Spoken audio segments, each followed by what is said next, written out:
Hi, my name is Corinne Bloom and I'm a life coach and mentor. And today I want to leave you with a few things to think about. It's been a while since I've done a video, and it will be a while until I do my next one, most likely, because I'm welcoming in a baby in the next couple weeks.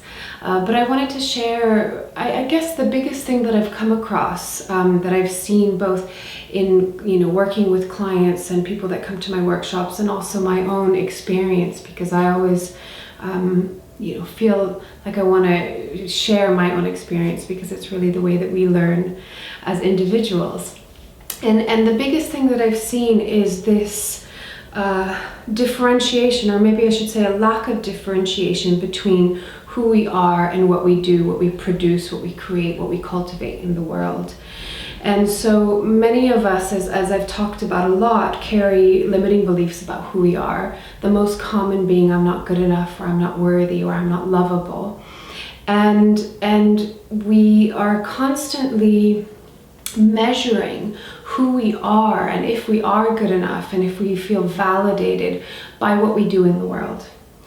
And it's not to say that what we do isn't a reflection of who we are, or that we could just do something and not take responsibility for it and say, oh no, that's not who I am, it's just something that I'm doing. There is, of course, an interconnection, but the difference is that what I'm doing isn't my identity. And so what I mean by that is that if I'm doing something because I'm looking to be validated, I'm looking for you to tell me that I am good enough and I am worthy. If I don't do that right, or if I don't do it well, or if I don't do it the way that I think I should be, these are all the kind of words that are indicators that we're externally outside of ourselves, then I'm going to feel like I'm failing, then I'm going to feel like I'm constantly not coming up to the bar, and that I'm not good enough, and it really may affect who I am as a person. Instead of knowing that I'm inherently good enough, that just being who I am, doesn't matter what I'm doing, is good enough, is worthy, is lovable, is deserving of being here in this life, then what I do is just an extension, an expression of that. And there's much more space and breathing room to make mistakes, to fail, to fall down and pick ourselves up and try again, because we realize that it's not so wrapped up in who we are as a person, that I can believe I am good enough and I made a mistake, and that's okay. And I think this is such a crucial thing to understand for all of us, really, literally all of us on this planet, because we all have some kind of limiting belief in one way or another that we've worked on, or we need to work on. But it's just to make that differentiation that who you are at your core is good enough, just as you are. You don't have to do anything to prove that. And so then there's more freedom to live your life and to have possibility without this fear that if I don't do it perfectly, I'm going to fail, and I'm not going to be good enough, and I'm going to be alone for the rest of my life. It really tailspins into a deep, deep story.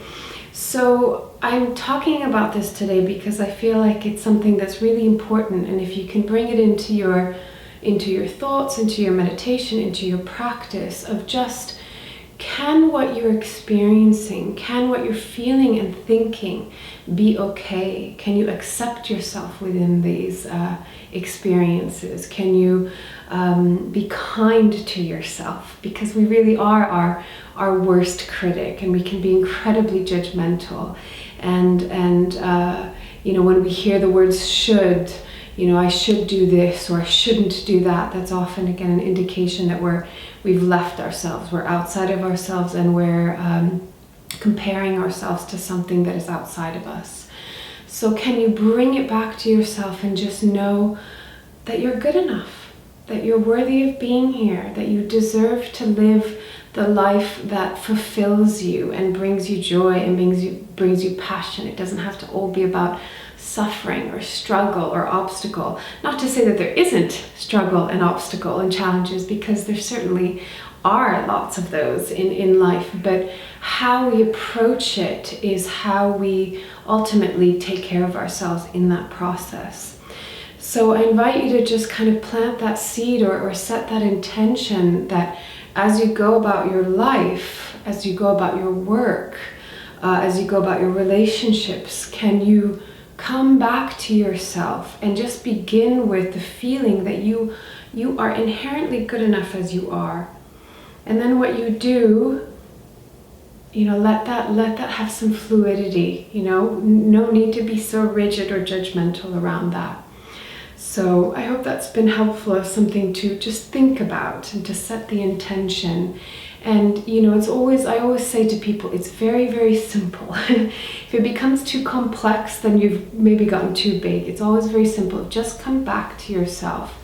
Notice what it is that you're fighting against within yourself, and can you just meet that place of acceptance, of love, of kindness, that who you are is enough.